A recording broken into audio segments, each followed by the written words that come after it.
Olá pessoas, bem-vindos a mais um Pasquim TV.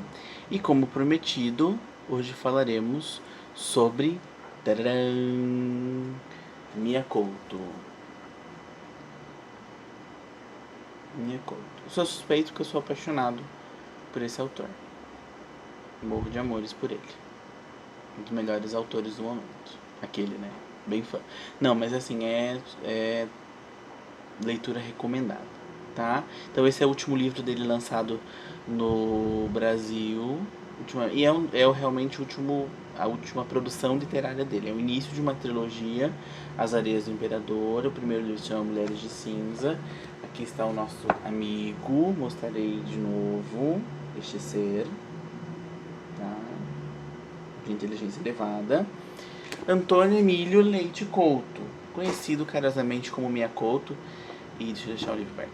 E já vamos falar um pouquinho sobre isso. Só queria fazer um comentáriozinho sobre o primeiro vídeo que eu fiz. Vocês viram que o vídeo terminou assim, né? Tipo, no meio de um discurso, né? Pois é, gente, eu tô aprendendo ainda. É bem amador, assim. É praticamente uma brincadeira, assim. Eu gosto muito de falar, então... Né, falar normal de professor. Sou professor, então a gente fala. E então é bem amador, mas eu estou tentando aprender, eu vou aprender, tá? Não se preocupem. Mas então, vamos voltar a falar de Mia Couto. Como já falei, é atualmente um dos escritores mais premiados da atualidade. Então, assim, ele ganhou o prêmio Camões, que é o principal prêmio de literatura em língua portuguesa. A presidenta Dilma estava junto na cerimônia, foi lá no Palácio Queluz, em Lisboa. E ele também ganhou, assim, recentemente, em 2014, o prêmio de literatura Neustadt, que é o Nobel de literatura norte-americano. Ele compete com o prêmio Nobel de literatura. Então, o Gabriel Garcia Marques já ganhou. O do Brasil, se não me engano, foi o João Cabral de Melo Neto, que deve ter ganho. Acho que foi esse mesmo. E ele ganhou em 2014. É um prêmio bienal, né? Então, 2014, esse ano vai ter uma nova edição. Mas o último foi em homenagem ao Mia Couto. Então, ele tá com tudo, porque ele é muito bom, assim, é universalista, a escritura requintada, a técnica, a forma, enfim, a pesquisa, e todo grande autor tem suas características próprias, e a dele é muito evidente. Ele é Mia Couto em seus textos, e nós vamos falar um pouco sobre isso um pouquinho mais pra frente. Então eu só queria fazer um comentário bem rápido, porque não tem como falar de Mia Couto sem a gente dar uma contextualizada. Então, sempre quando a gente vai estudar, ver literatura, a gente precisa contextualizar a obra e tudo mais, o contexto histórico-social. Então, o Mia Couto, ele é moçambicano, e existe um contexto em Moçambique que é um contexto bélico muito forte. Então, assim, Mia Couto, ele passou por isso. Ele viveu a guerra anticolonial, quando Moçambique estava buscando independência de Portugal, que foi uma guerra que durou 10 anos, de 1965 a 1975. Foi uma guerra muito sangrenta, que segregou ainda mais o país, segregou os moçambicanos, segregou os portugueses que ficaram. Então, depois dessa guerra, mais de 200 mil portugueses foram embora do país por medo de retaliação, e algumas retaliações aconteceram, mortes violentas, mulheres violentadas, enfim, atentados contra portugueses. E Mia Couto, ele viveu esse momento muito forte. Ele trabalhou na agência de Moçambique de informação por um longo período, e logo depois disso, assim, da guerra de independência, assim, um ano depois, o país, né, Moçambique, se viu numa guerra civil que durou de 76 até 1992, que tem, claro, todo um contexto de Guerra Fria e colonialismo no continente africano. Então, Moçambique, que se tornou uma república socialista. Ela foi financiada um tempo pela União Soviética, teve ajuda de Cuba, e então houve aquela guerra. Então houve o bloco socialista lutando contra o bloco capitalista dentro de Moçambique. Foi uma guerra civil extremamente violenta. Mais de 300 mil moçambicanos eles saíram do país, foram para países vizinhos, América, enfim, também foram para a Europa. Então foi um processo muito complicado, e esse contexto bélico, esse contexto de unificação, esse contexto de construção de uma identidade cultural e social e política está extrema, assim, presente em todas as obras do Miyakoto. Então o Miyakoto ele é multigênero, e por isso que Miyakoto é bom porque ele dá conta de todo o gênero que trabalha. Então ele escreve poesia, ele escreve conto, ele escreve crônica, ele escreve romance. Então, e ele dá conta de todos, e são todos muito bons. Então, só para vocês entenderem, esse contexto ele é importante para quando nós vamos falar. Essa obra não fala desse contexto de guerra de independência, mas a história tem como pano de fundo um momento de colonização de Moçambique. Então é muito importante. Assim, só para vocês entenderem, como eu tinha falado no outro vídeo, Miyakoto ele não tem uma formação clássica de escritor. Então, ele é biólogo, cursou o terceiro ano de medicina, saiu, daí foi trabalhar como jornalista, trabalhou como jornalista durante anos, escreveu para vários jornais e revistas do seu país. E daí, em 1985, ele decidiu cursar biologia. Hoje ele é professor de biologia, trabalha com o meio ambiente, ele tem uma empresa que acho que trabalha com educação de meio ambiente, ou trabalha com licenciamento, enfim, ambiental no seu país. Ele é professor, né, de uma universidade lá, e jornalista e escritor. Então, ele trabalha, então assim, sempre tem um texto do Miyakoto na Folha de São Paulo, no Estadão, na Carta Capital, sempre tem uma entrevista com ele. Então ele sempre vem ao Brasil. O Brasil é um grande consumidor de seus livros, de suas obras, e que bom, que excelente, porque estamos consumindo cultura em língua portuguesa, né? É bom deixar aí o complexo de vira-lata um pouco de lado e consumir realmente nossa cultura. Sou super a favor. Então esse é Miyakoto. Como eu já falei para vocês, multigênero, eles são todos muito bons. Assim, eu indico assim, fazer uma indicação por gênero para vocês. Tem o primeiro livro de poesia dele, que é o Raiz de Orvalho, 1983. Eu li alguns. Então ele faz uma crítica, muitos dos poemas são uma crítica à propaganda marxista no seu país, mas ele é socialista, ele defendeu a revolução, ele achou que o país precisava, mas fazia uma análise crítica. Eu acho que toda pessoa que tem dois, né, de critério tem que fazer sempre análise crítica de tudo, né, não assim aceitar, né, cabresto, não. De contos, eu indico Os Fios da Miçanga, que é uma obra recente, 2003, muito bom.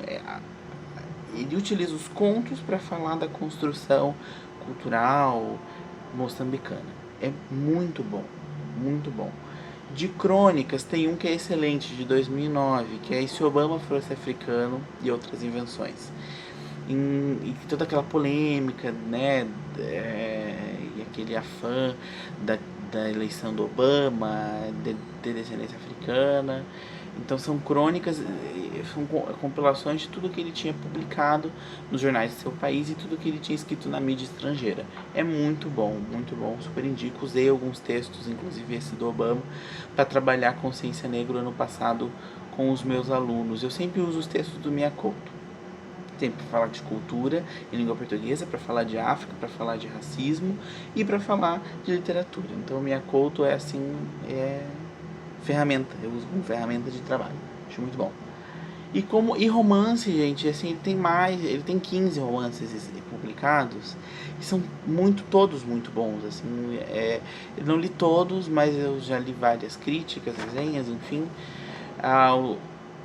indico, além desse que nós vamos falar, eu indico Terra Sonâmbula, que é o primeiro romance dele, que é super indicado, super, análises antropológicas, inclusive, sobre o filme, sobre o livro.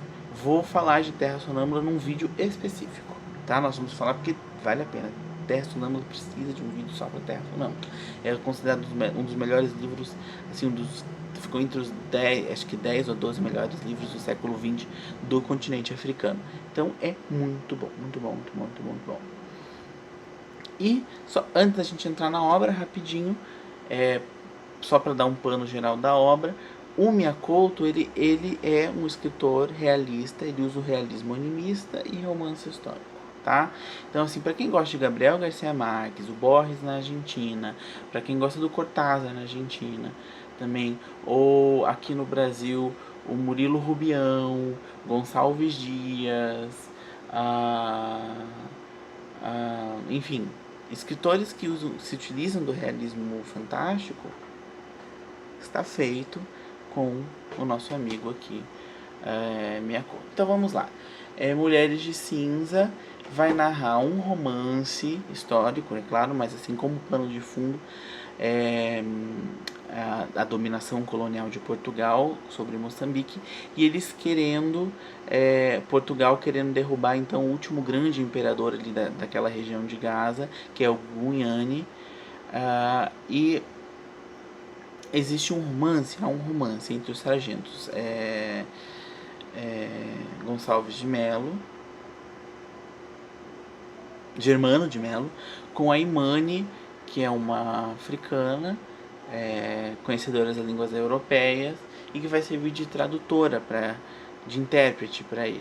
Então esse é o pano de fundo da história.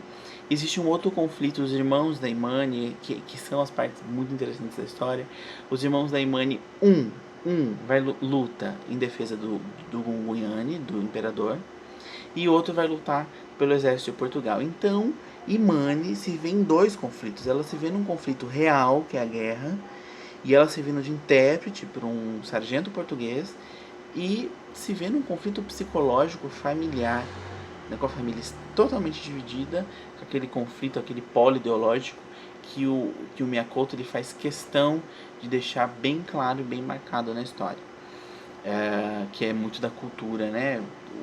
Moçambique viveu muito isso, os polos ideológicos, né? O imperialismo, o colonialismo, depois a guerra civil e, enfim, todo esse processo. E é interessante da história porque a história ela é contada de duas formas, né? Você tem são as cartas do Germano de Melo, quando ele vai mandar para os seus superiores ou para Portugal.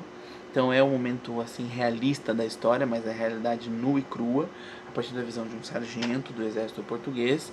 E você tem então as partes que são as melhores, que é quando Imani narra a história, porque daí vem o animismo. Então toda a mitologia, todo mito entra na visão de mundo dessa menina de 15 anos, mas que mesmo tendo essa visão mitológica, ela é muito esperta, porque ela sabe, para ela sobreviver a essa guerra, ela precisa praticamente viver nas cinzas, ela precisa viver nas sombras, por isso que é mulheres de cinza, né? Então a mulher, ela se vê num conflito desse, ela se vê tão... ela é um dos principais alvos de violência, que para ela sobreviver, Imani, ela tem a consciência de que ela precisa praticamente ser uma sombra para que ela possa passar o mais ilesa possível por esse conflito. E a situação é muito mais complexa, porque o relacionamento que ela tem com o Germano é muito visceral, é algo muito forte, por todos os paradoxos que esse relacionamento ele tem. E o final, assim, do livro, não se preocupem, não vou falar, mas o final do livro você fica assim, tipo, não acredito, eu não acredito, lancem o próximo. Então, e vai demorar. Eu li o livro super rápido e sabe Deus quando vai vir o próximo, eu fico assim, ai meu Deus, o que vai acontecer agora? E então, basicamente, essa é a história. Super indico, gente, é uma leitura extremamente indicada. Leiam, tenham o livro, comecem a ler Miyakoto e comecem por esse. Super interessante, é incrível porque daí você faz análises sobre coloniais, você vê que todo o imperialismo, todo o colonialismo, como ele destrói uma cultura. E é o que aconteceu com Moçambique. E eu queria finalizar esse vídeo com um trecho que eu li no outro, mas eu quero ler de novo para vocês, que é um texto que Imani fala na história para o sargento. Então, assim, a diferença entre a guerra e a paz é a seguinte: na guerra, os pobres são os primeiros a serem mortos; na paz, os pobres são os primeiros a morrer. Para nós, mulheres, há ainda uma outra diferença: na guerra, passamos a ser violadas por quem não conhecemos. Então, Imani, ela fala isso para o sargento num momento de crise que eles estão discutindo, eles estão tendo um momento que não posso, né, falar muito, não entrego tudo, mas super vale a pena. Então, Mia Couto, além de ser incrível, ele traz essa perspectiva feminina e feminista para a história, com uma heroína como Imani. Então, muito obrigado e até o próximo vídeo, onde falaremos de cinema de gênero, e vou comentar sobre Globo de Ouro e Oscar, e falaremos sobre cinema de gênero, feminismo, LGBT, machismo, enfim, e sobre a polêmica, né, de não haver nenhuma indicação negra. Aí, esse é um dos Oscars mais brancos da atualidade. Então, muito obrigado e sigam e compartilhem Pasquim TV.